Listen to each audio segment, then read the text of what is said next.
Welcome to the Big Bets on Campus podcast. I'm Mike Calabrese, joined by my Action Network co-hosts, all college basketball experts here at the table. Josh Nunn, aka Duck, and Christian Odjakjian. We got some midweek college hoops action to dig into. And as always, we're going to get through some of our rants, some of our higher level looks. But if you want to go ahead and stick around for our best bets, we're going to hit games from Thursday and Friday, maybe even a look for the weekend. Lots to get into. But let's start here. I'm going to pose a question to the team to get us kickstarted. And this kind of came up, Hoops Vision over on YouTube. It's a great account to follow if you want to learn a little bit more about the statistical nature of college basketball, some film cut-ups. They basically brought to the table this week this conversation around Arizona. And it's the fact that on one end of the spectrum, you have a team like Nebraska, who's firing up more than 50% of their shots from the field being from three-point range. And then Arizona's all the way on the other end of the spectrum. And it's clearly worked for both programs. They were able to race out to 21, 22 wins in a row to start the season. But obviously they're playing a different brand of basketball. And there's national pundits like Jalen Rose who say they can't win the national championship taking 5, 6, 7 threes in a game. That could be just a quick run from another team. It kind of, ties one arm behind their back. I would say that this is not by accident. This is Tommy Lloyd's system. It's built on hunting quality shots inside of the arc. And it's also made them very consistent. I know what I'm going to get from them offensively down the stretch. So I'll go to Duck first on this one. Do you think they're more vulnerable or more stable in terms of a betting option when it comes to March by sheer, factor of them not firing up so many threes? Well, it really doesn't impact my assessment on if they can make a deep run. When you look at Arizona, they have been a team that has shown the ability to knock down threes. They're shooting at a high percentage, and they have 5 players on their team that have nailed at least 16 three-point shots on the season. You look at Braden Burries, Anthony Delorso, Jaden Bradley. These guys can snipe it from deep. They just haven't had to. And I look at where Arizona is going to set up in the NCAA tournament. Getting to the second weekend should be a breeze. If you're looking at potential 8-9 matchups, Utah State, NC State, Villanova, Scotty, Iowa, these teams are going to get eaten alive by Arizona's athleticism, their transition play, their defensive prowess. So it really comes down to the Sweet 16 and the Elite 8 matchups and the draw for teams like Kansas, Virginia, St. John's, Bama, Texas Tech. There could be some concern based on the draw with how the defensive styles of an opponent may play out. More concern to me with Arizona is that there's been very little pressure put on these guys that they've had to overcome this season. I mean, what's their biggest deficit that they've faced this year? 5 points. So my question is, can Tommy Lloyd get past the Sweet 16 as we've seen some talented Arizona teams that have squandered opportunities and not gotten the job done in March. Arizona hasn't been to the Final Four since 2001. They know it. The fans know it. As we get deeper and deeper into March, the pressure is going to start to mount. So what happens for Arizona when they get punched in the mouth and they have to withstand a 13-2 run, and you look up at the under 4 timeout in the first half and you're down by 8 and you're not in one of those high pressure situations because you didn't have to face it all season? I think this bunch needs more of those scenarios. I don't think it would be a bad thing for them to have a poor performance and be down by 10 at the half and have to come back and really dig deep in grit. That's what I would be worried about with Arizona. It doesn't have anything to do with how many three-point shots they take, in my opinion. At least my take on this is that kind of in line with what you were saying, Duck.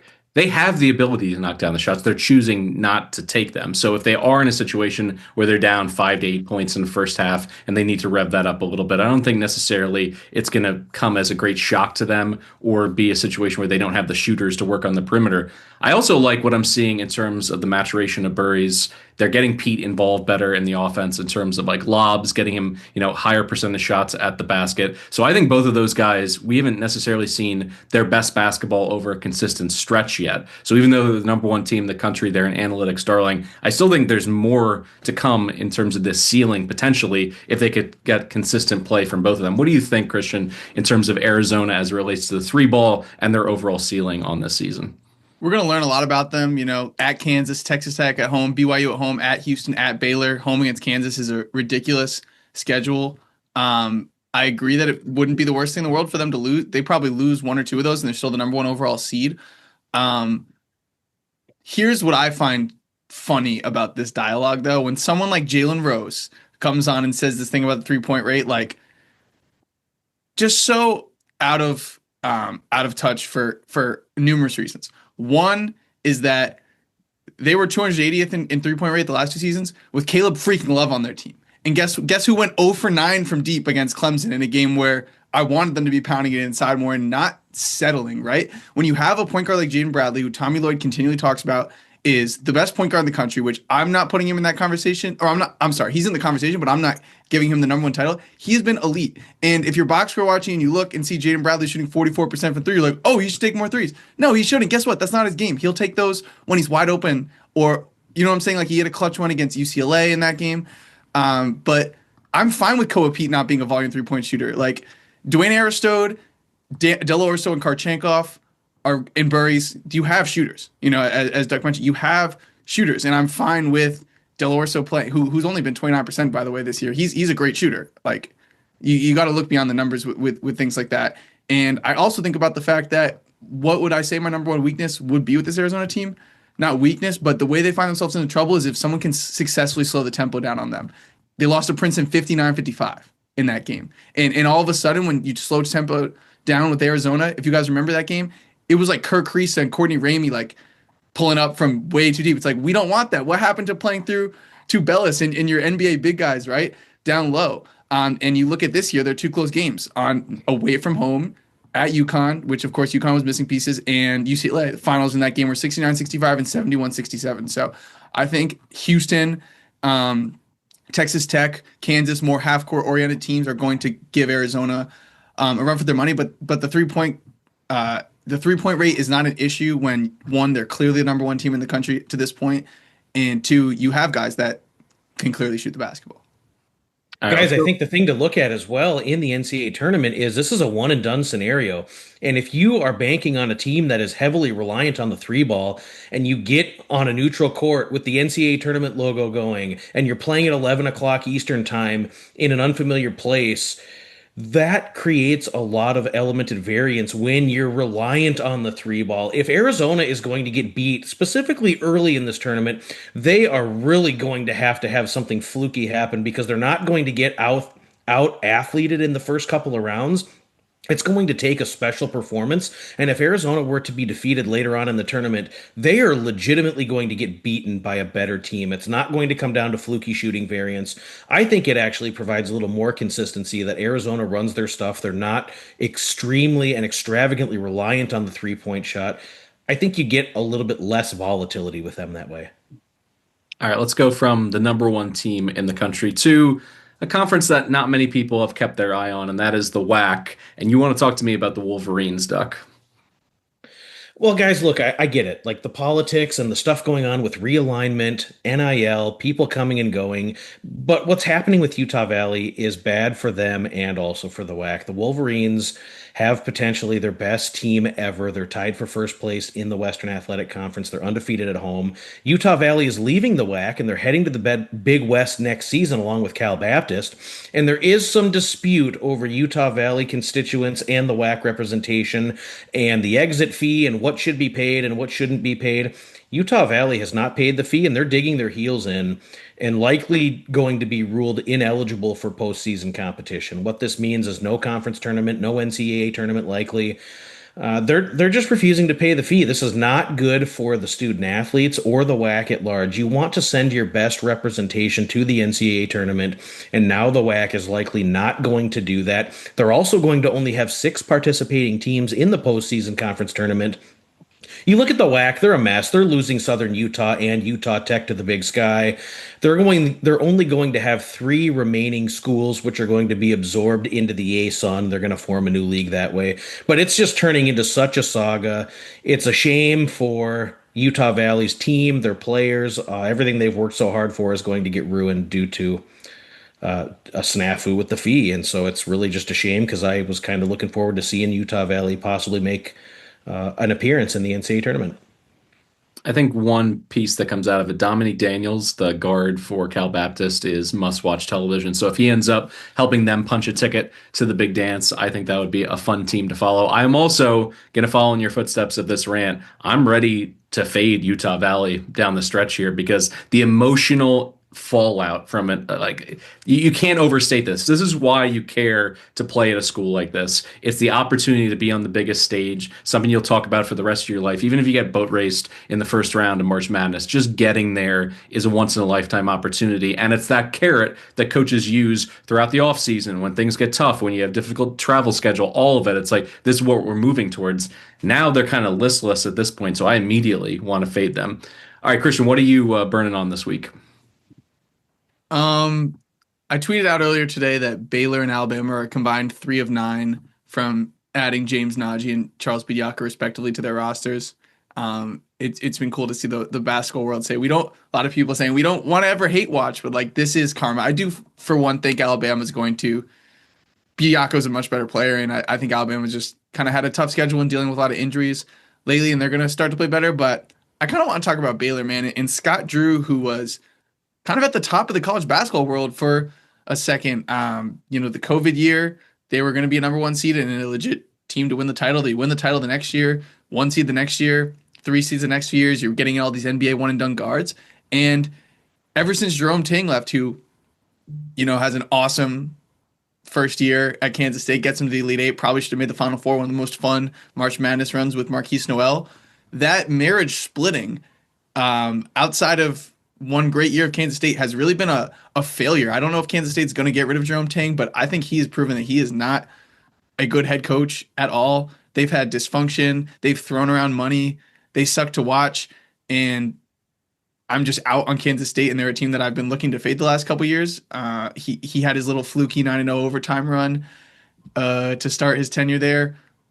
But the irony is I think Baylor misses him. I'm not saying he doesn't know. He's obviously a good basketball coach because Baylor's defense has fallen off a cliff the last few years without Jerome Tang. Baylor they build this fancy new arena. They're 2-7 in Big 12 play. They lost their entire roster. I understand you plan to have Rob Wright back, and it sucks when a team in your conference can throw $3 million at him. But I don't think I thought Yesufu was supposed to be a star. You go and get guys like Dan Skillings who can't shoot when you're a team that, Scott Drew loves to have guys that can really fill it up from deep. Cam Carr has been a revelation, but it just hasn't been enough. And that's just on top of the fact that they were the ones to finally break the seal and add someone who was drafted to the NBA. So just 2 teams in the Big 12 that, Baylor's much more talented than Kansas State. It's fun to watch PJ Haggerty, but I don't want to root for anyone's failures, but it's kind of like head scratching, and I just think they kind of stink.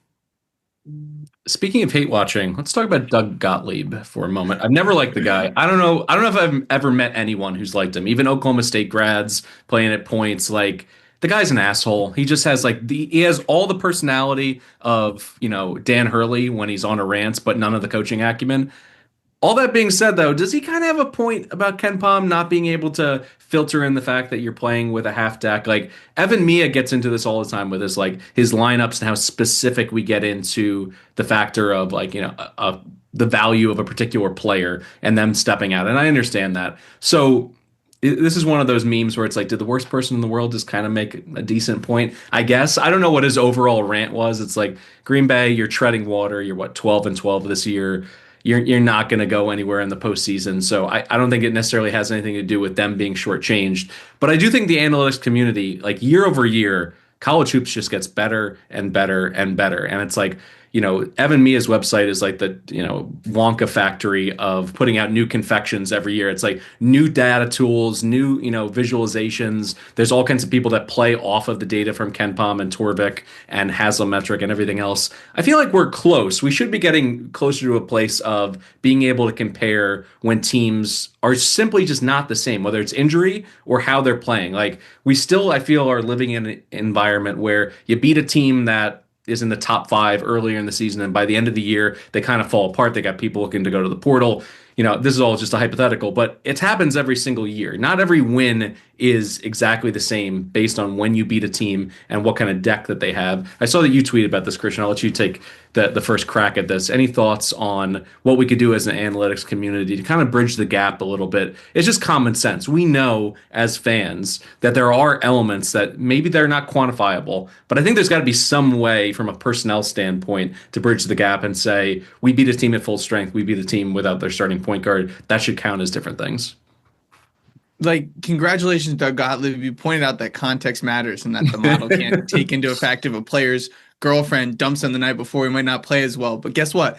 Boogie Fland out, Arkansas is better. Marcus Burton out, Notre Dame worse. There's no way to standardize and accurately weigh for injuries and improvement throughout the season. The point about Miami, Ohio having like bye game stuff, guess what? That's mixed in to the metric. That's why they're still outside of the top 75, if I'm not mistaken, in KenPom. It's clearly a good metric. It's clearly not perfect. It can't take every piece of data in. And guess what? If in your little world where context matters for you, Doug Gottlieb, but nobody else, maybe you're instead of 239th, you're 200th on KenPom. So I understand his frustration, and I understand how certain coaches feel like they're getting screwed over by metrics and self-fulfilling prophecies once you enter conference play of, Cleveland State is like, I understand his point. Cleveland State's won 4 straight. Their record in KenPom says they're bad, but they're not. But at the end of the day, we're trying to take everything into account, and you're not being fairly scrutinized Green Bay or the Horizon League, in my opinion. All right, before we hop into our best bets, one final team that I want to talk about real quick, and it's Texas A&M. Is the market just wrong on this? What are they catching? 7.5, 8 against Alabama? Buckyball, I think, has exceeded expectations early on here, but is there a team with a record at this level that is more overlooked and disrespected than the Aggies? I'll kick it to you first, Duck.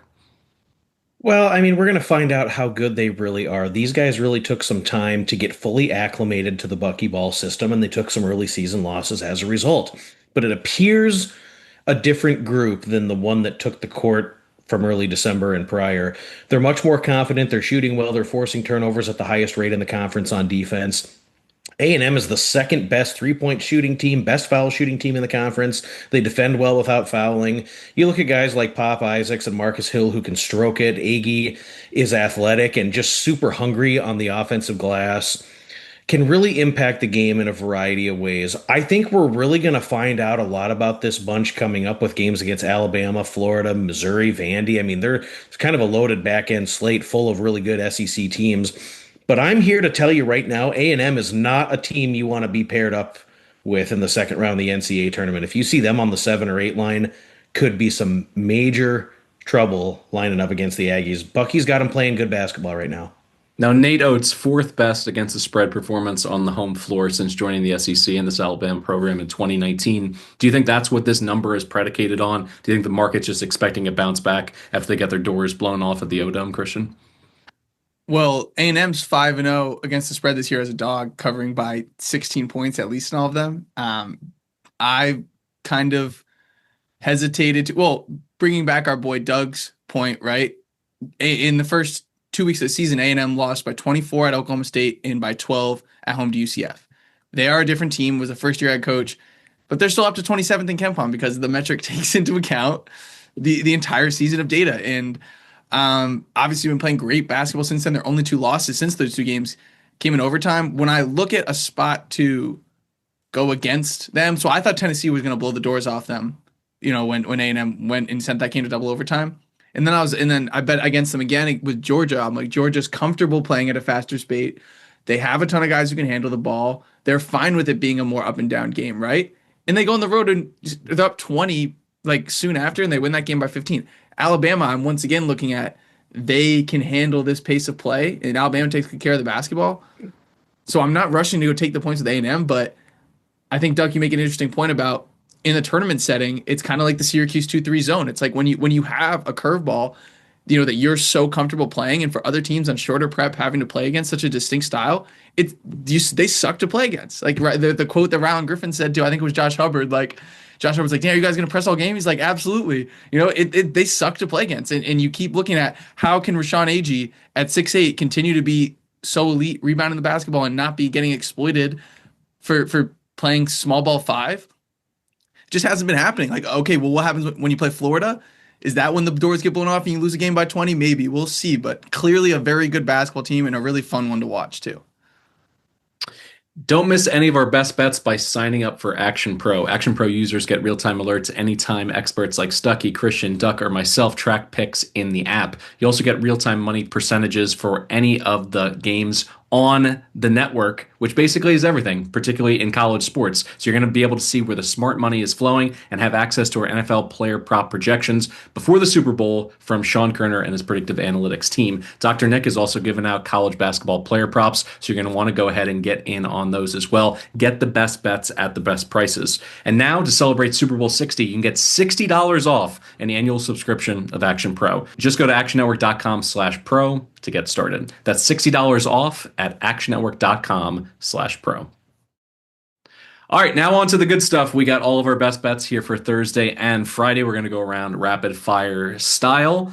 It wouldn't be a show with Duck if we didn't start with an ugly, gross under. Thank you so much for bringing it to the table, as always, Mr. Nunn. Texas Tech, Western Illinois.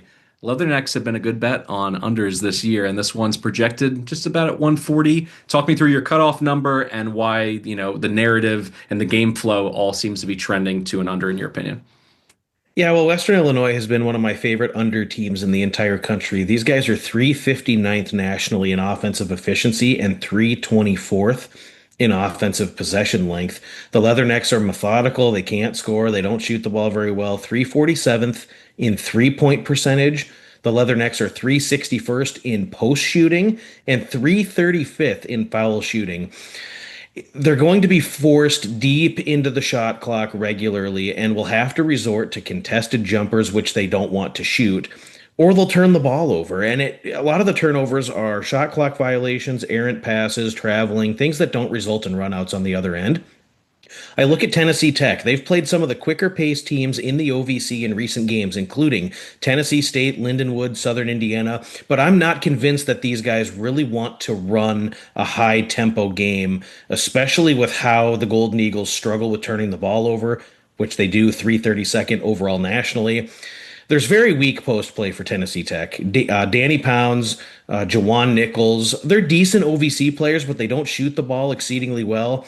Mecky Cameron, he can get hot from deep, or he could go 2 for 11 from deep. I look at the last meeting between these two, which ended 59-54 and played to 63 total possessions.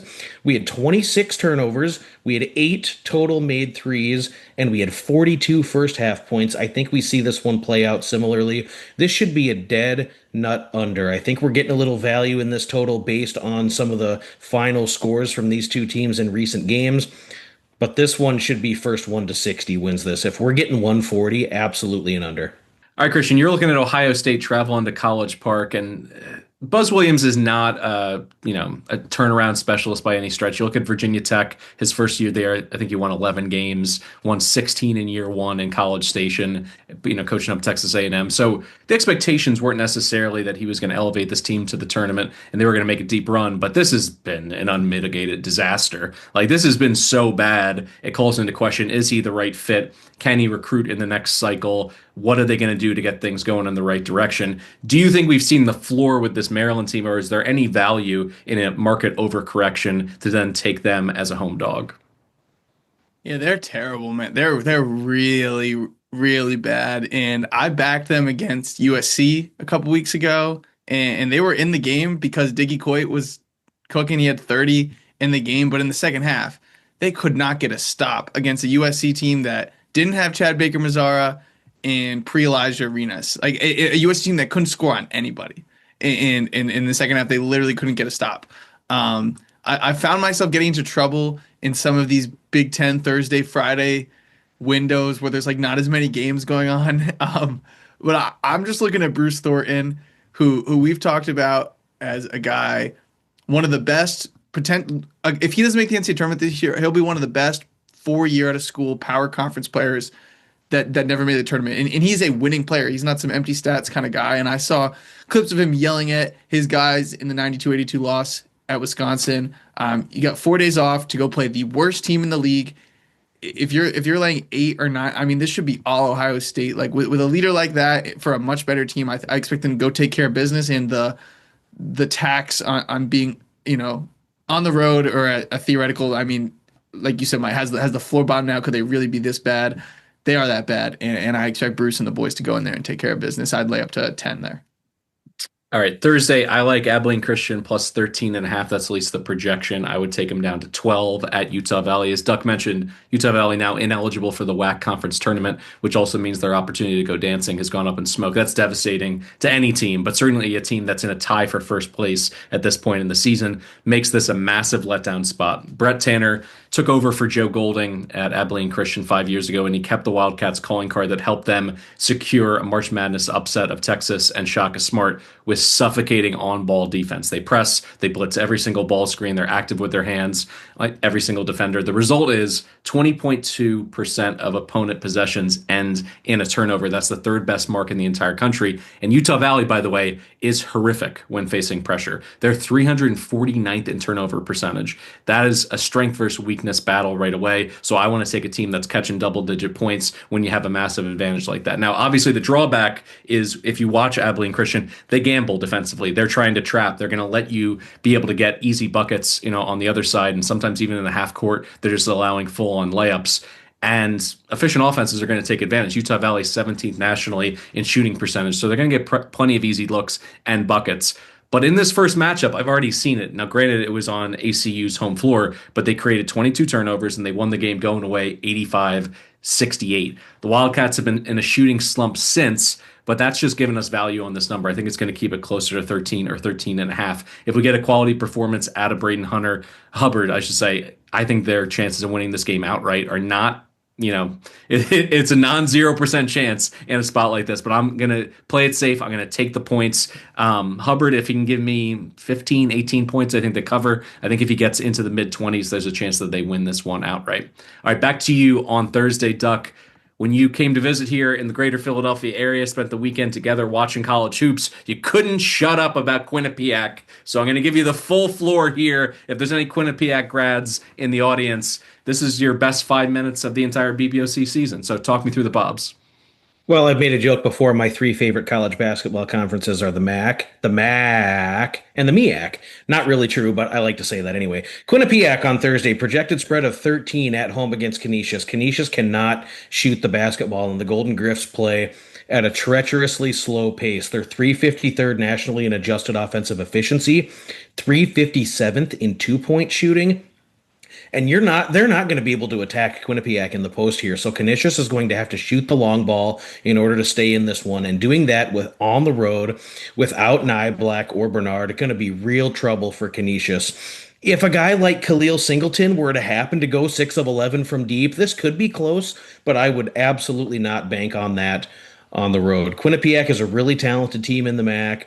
You've got Amari Monroe, Jaden Zimmerman, who's really getting back into the swing here after missing some time with injury. 8 games back from injury, double-figure scoring in every single one of them, and 3 times he's had at least 7 assists. So he's facilitating well. Asim Jones can go for 20 every night. I look at Quinnipiac. They do not turn the ball over. They should shred Canisius in the lane. Canisius does not have the firepower to keep up here, and they should get shredded defensively. I'll lay up to 13.5 here with Quinnipiac. All right. Big game on Friday night, and that is UConn and St. John's. This one should be an absolute war because St. John's defensively can really ratchet it up. They have the flexibility. They have positionless basketball on the defensive ends where they can take away everything that you want to do. Offensively, they leave a lot to be desired. I mean, Darling has been a nice addition in conference play. He certainly helps them close out games, as you saw against DePaul. I think he made 6 straight foul shots to end that game and slam the door on the Blue Demons.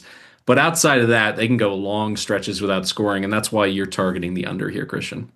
Yeah, I was at St. John's DePaul last night, got some live eyes on the Johnnies, and what you just said, Mike, it definitely popped off screen. I also think last year, the first matchup between UConn and St. John's was a slog, 68-62. The total for this one should probably be around 140. The second one ended up being 89-75. A key reason why that score got up is UConn had 18 turnovers in that game. And this season, UConn hasn't been great at taking care of the basketball. Actually, they're second to last in the Big East in league play.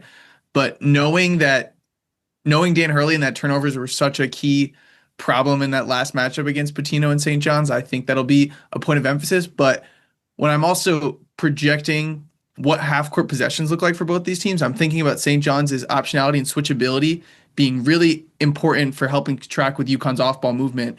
UConn's one knock this year is that like the reason they're not top 4 on KenPom and that they're at 10th is because they're not a very efficient 2-point offense. Saus Damari is the only kind of guy off the bounce who's really getting in there and setting guys up. Most of their offense is all about the off-ball movement in Terrace Reed setting moving screens and the shooters running around. They have so much shooting, but I think St. John's ability to stay with that action, and UConn is a slower tempo team the way their sets develop. I think St. John's will develop there. And then St. John's offensively, man, it's these DHOs from like the elbow, where Bryce Hopkins will get it, and then it's, do I just go put my head down, try to get to the line, or do I kick it out to a guy who's not going to shoot an open three? Their offensive possessions, they're so athletic, and you have guys who can shoot, like Sellers can shoot, Darling can shoot, as you mentioned, Jackson can shoot, but there's just a lot of possessions. I use the words archaic and aimless. And when Zuby has Terrace Reed to deal with instead of someone that he can absolutely overpower, I think it's going to be tough for them too. So as long as this game doesn't get too out in the open floor and UConn takes good care of the basketball, I think it'll be a lower scoring, gritty game at the Garden. Let's talk price sensitivity for a moment, because Torvik and Evan Mia are actually pretty far apart on this one for the total. You got Mia looking at it at 148 and Torvik closer to 143.5. What is your cutoff point in terms of this under? Yeah, and KenPom's got it at 145. So splitting that, I think it'll get bet down, so I'm going to be on it right away. But if I'm getting 145, that's an easy call for me for the under, and I'd probably play it up to. Honestly, anything above, I can't imagine it drops below like 142 or something like that, but I'd be comfortable. I think this is going to be in the high 60s. All right, I'm going to go back in time to Thursday, looking at Northeastern traveling to Hofstra. Projections calling for the Flying Dutchman to lay between 8, 9, 9.5, 10. I go up to 10 on this one. The Pride skid is over. They lost 5 straight at one point, with 4 of those 5 losses coming by 5 points or less. This offense has the potential to pop. They're 89th in KenPom, 55th in offensive rebounding rate, and Cruz Davis just pulled out of an 8 for 35 slump with a 24-point outing on 60% shooting against Monmouth. That is what I needed. I was keeping my money on the sideline with Hofstra because I got bit during that losing streak and a bit of his cold shooting. But now that I finally saw the ball go through the hoop for him, I'm ready to jump back on this bandwagon. He can be special in this game for one reason. Northeastern is awful defensively, but particularly on the perimeter. Jalen Counter from Charleston just gave them 28 and 11 assists. 2 games before that, Eric Pratt from Stony Brook went for 31 and 9. Mark Cruz down for 25 and let's call it 8 assists in this one. Northeastern 1 and 7 against the spread in their last 8, showing just how poorly they've been playing vis-a-vis expectations. I think this is going to be another against the spread loss, so I'll go ahead and play the Pride. All right, Duck, let's close out your card here with Evansville versus Valpo, going with another under for a projection in about, the late 130s. Let's call it 137.5. Yeah, let's look at Evansville. They have the worst offense in the Missouri Valley Conference. Turnovers on 21% of overall possessions. Again, many of these are going to be shot clock violations, errant passes, traveling, just bad situational execution. Evansville is 330th in three-point shooting, 232nd from inside the arc, and the pace has slowed significantly for Evansville the second half of the league schedule. They're 7th in overall tempo in Missouri Valley play. Just cannot get a lot going. They don't get to the line. There's 0 offensive rebounding, just horrific turning the ball over. Not going to go well here on the road against Valpo. Valpo plays at a pace that is 296 nationally, the slowest in this conference. These guys are good, but they don't shoot the ball overly well. 337th in overall effective field goal percentage. And Valpo is 344th nationally from inside the arc, 274th from outside. I look at Valparaiso. They really need a good defensive showing after getting the Belmont treatment and then following that up with uninspiring defensive performances against Indiana State and Bradley. I think we see it here. I've got this one pegged about 72-58 final. So at 137.5, I show value on the under. All right, I'm going to throw in one more here, and it's on Friday. Bradley catching 5.5 at Northern Iowa. I'm always in favor of taking points against teams that struggle to score. The Panthers are 253rd in shooting efficiency. They really struggle from the line, shooting just 66%, which is 340th in the whole country. So if they're looking to close out this game late and Bradley's chasing 3-pointers, I think you can get yourself a backdoor, because to be that weak from the line, and then also on top of things, they're almost dead last in offensive rebounding. So there's just not a lot of extra opportunities for Northern Iowa to, point pad in this one. Trey Campbell has been hit or miss lately as their go-to scorer. It's really been Will Hornseth who's been stepping up for them the past 2 weeks. Luckily, in terms of this matchup, Bradley has the best wing defender who kind of plays either small forwards or stretch fours in AJ Smith. He's the second best rated defender at that position per Evan Mia in the Valley. So I like that, being able to take away their strongest player really in the last 2 weeks. On the Bradley side of things, they have the firepower to outscore UNI as they did in their first meeting when they won 75-69 in Peoria. And as always, there's a chance for a nuclear game out of Jaquan Johnson, their point guard. He already has 3 games this season with at least 29 points and 5 assists, and he's been uber efficient, including their meeting with Northern Iowa earlier this year, where he went for 17 points, 6 assists, and 0 turnovers. This is the stretch run of the Valley. Before we get to Arch Madness, everyone is looking to avoid the side of the bracket with Belmont, and you need to get a 2 or a 3 seed to do that because the 4-5 matchup filters right into Belmont as the 1. So this is a must-win for Bradley with Belmont on deck and Murray State on March 1st, just over the horizon. So I think you're going to get a full effort. This is a team they already beat, and a team that I just don't think trends to really cover larger numbers on the verge of being 2 possessions. So if I get 5.5, that would be great. I would play it down to 5 in this spot. All right, before we get out of here, we're going to run through our favorite bets for a bit of a midweek parlay. Duck, you're going to add in the Leatherneck under, and why not? These guys have just been an ATM on unders this season. Yeah, I mean, it's not a fun watch. It's going to be sloppy basketball. It's going to be slow paced. You're going to get a lot of short jumpers, a lot of one and dones, a lot of turnovers, but I just don't see how, based on the shooting percentages, based on the way the first meeting went, and based on the overall pace, it would take miraculous shooting numbers to surpass this projected total of 140.5. So I'm going to use this as my favorite play of the episode here, under 140.5, Tennessee Tech, Western Illinois. Now, I swear we didn't plan this, Christian, but we've come all the way around from Green Bay basketball, talking Doug Gottlieb and the guy who replaced an all-timer name, Sundance Wicks, now the head coach at Wyoming. You want to fade him on Saturday. Talk me through the projected number and where you'd play it to. Yeah, jumping a bit ahead to Saturday here. So Wyoming and Utah State played on Wednesday the 28th. And at Utah State, one of the best environments in the country, Utah State won 94-62. And the important takeaway from this game is that Wyoming sat in this awful zone the entire game. And Utah State it felt like 50 wide open corner threes, and you refused to get out of the zone. So is there a chance that Wyoming has a much better defensive game plan this time after just kind of getting smoked like that? Maybe, but watching that game, Utah State is just on a completely other level, and the fact that they even opted to go zone when they weren't comfortable with the zone shows you that they were really scared about containing Fall 7, MJ Collins, and these guys in their standard defense. So after that 30-point blowout, it looks like they're going to be laying around 7 in Laramie. I think Utah State is just so far ahead of Wyoming, and I think Calhoun's boys are going to go in there and get the road win. Any concerns about the additional 3,000 feet of altitude going from Logan to Laradice? Is it that much? I know Logan's almost a mile high, isn't it? Yeah, so we're at like 4,500 for Logan and almost 7,300 for Laramie. Wow. I mean, I try to factor altitude into some senses, but in the Mountain West, I feel like they're used to just switching altitudes frequently, so not factoring that one into the cap. But yeah, I did not know that. Shout out Laramie. Yeah, but the thing is, too, with Utah State, sorry to chime in, Utah State plays at elevation anyway. This isn't like San Diego State going to Colorado State and then Laramie back-to-back, and you're having gassed legs on the second half and you can't hit a mid-range jumper. I think that the elevation is generally something absolutely to factor, but I don't think it'll impact Utah State as much because they already play at 4,900 feet. All right, we'll close it out with my favorite pick from the episode. I just love Hofstra in this spot. I think they're absolutely going to crush Northeastern.